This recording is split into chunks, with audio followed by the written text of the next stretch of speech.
Hey guys, good morning. I thought I'd take you on a quick garden tour before it gets nice and hot today. We are expecting around 90 degrees and the spring garden is pretty much winding down. Unfortunately, I've got picking some peas and stuff. That's the harvest on the peas is definitely tapering off, but you can see like my sugar snaps.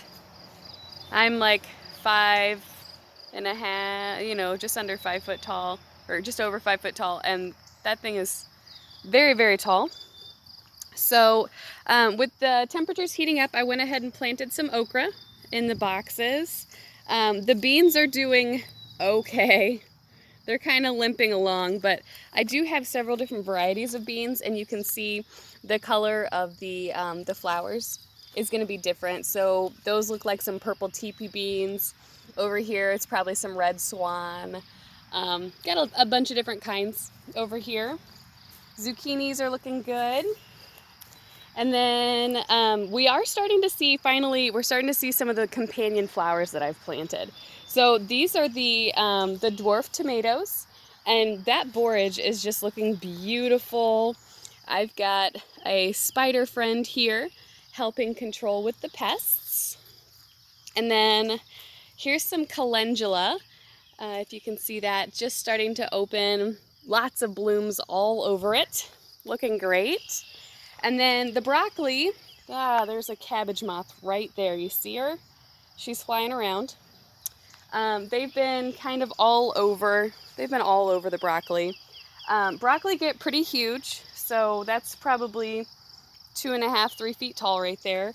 And it looks like the seed heads there are just getting ready to open. They want to start flowering. I have harvested most of the heads of all of our broccoli. So now I'm just harvesting side shoots, and they have been plenty, which is good.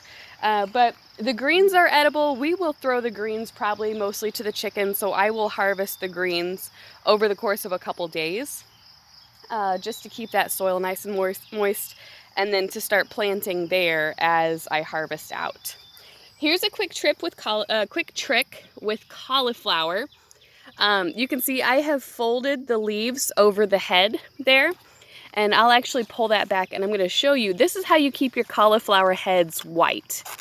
So underneath there, I've got a big head of cauliflower, and if you tuck the leaves over it, you keep the sun from burning the top of that cauliflower, and it'll stay nice and white. Otherwise, it starts to turn yellow and sometimes a little green tinge to it.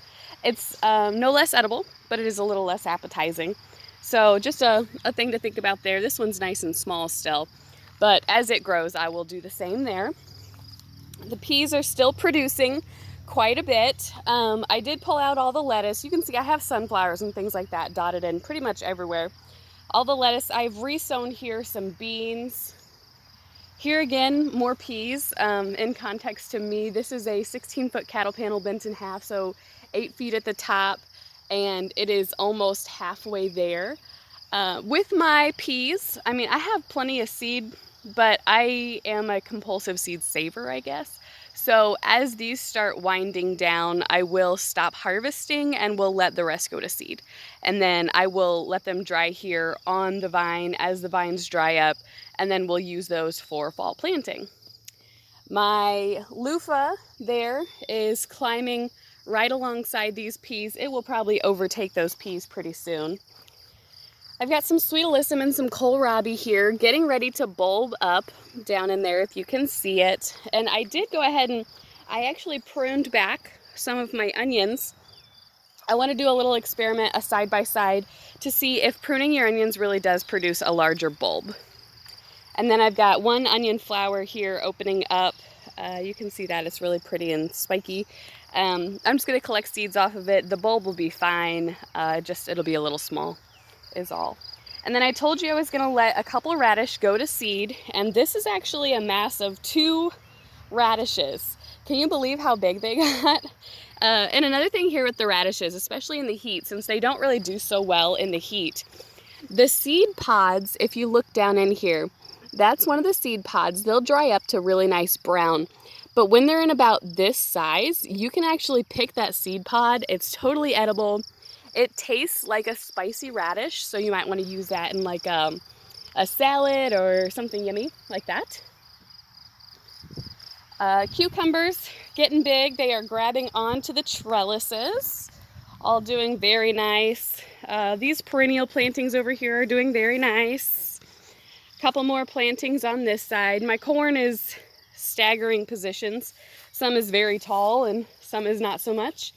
That's a spaghetti squash there in the middle. It's got lots of blossoms on it. And then I've got all of my strawberries around the outside. There was, we picked a couple, a very, very few, but we're trying to keep it contained. That way next year we actually get a decent harvest out of it.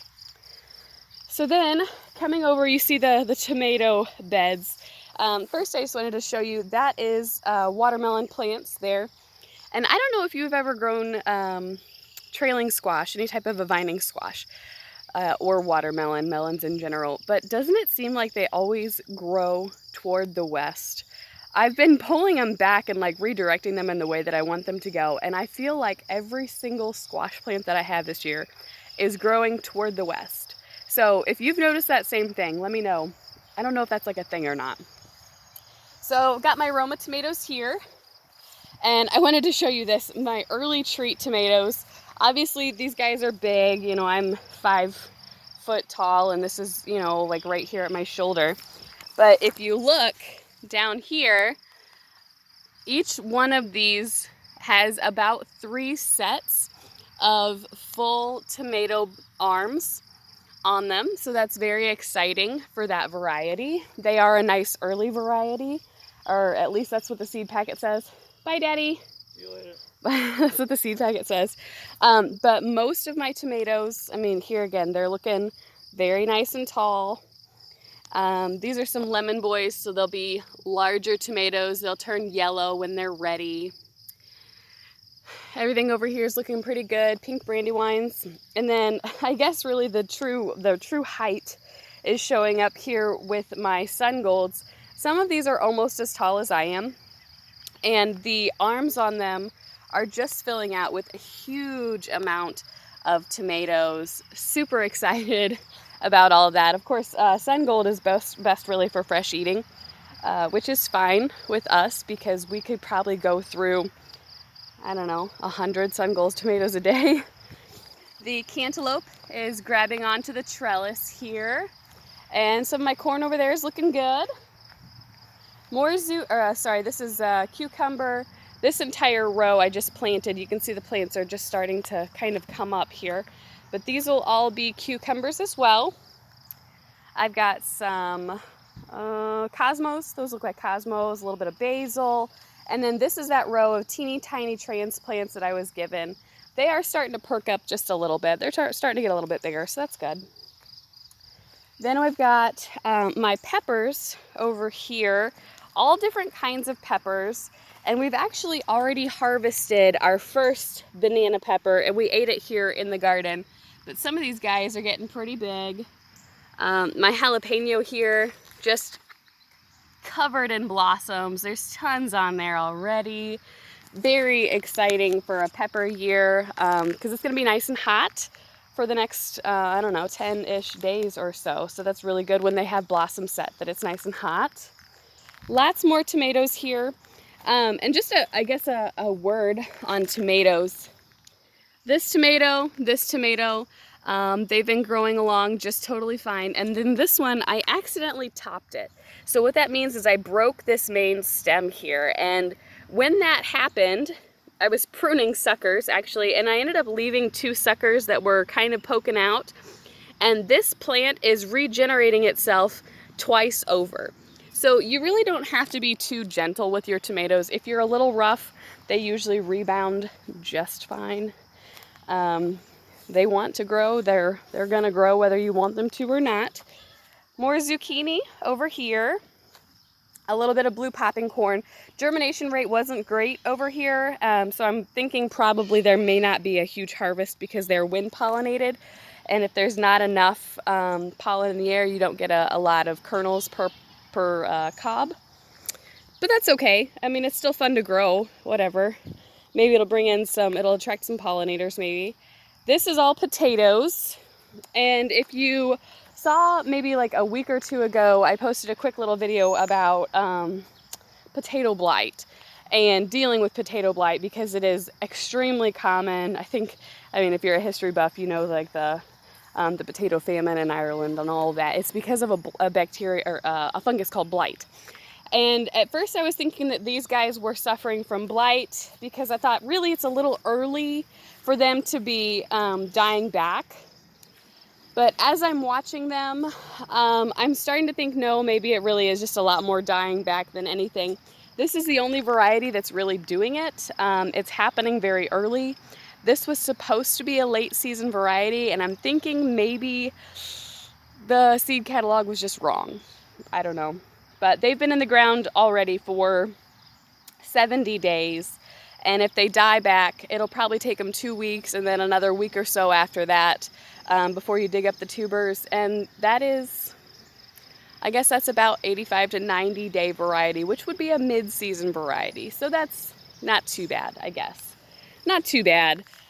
Here again, squash that I've been trailing around the other way. That's a big pumpkin on that side. I moved him around yesterday and he already took himself back to the west. And then some butternut, looks like there. I'm looking at the seed tag, or looking at the tag I put out there. One thing I'm really kind of excited about is these pumpkins right here. I've got a blossom right there. If you see this cute little blossom has a fruit behind it. That is a female blossom. And then I've been seeing a lot of male blossoms popping up over on this plant. So since they're the same variety, they will pollinate each other, and that's totally fine. All right, guys, the kids are swarming. Say hi, Aiden. Hi, Aiden. The kids are swarming me. I guess it's time for this little garden tour to be over. There's lots more to see as the flowers keep coming up. Very excited to show you some of the little extra things I've tucked in. But Mommy, all right, see you guys later. Have a good one. Mommy.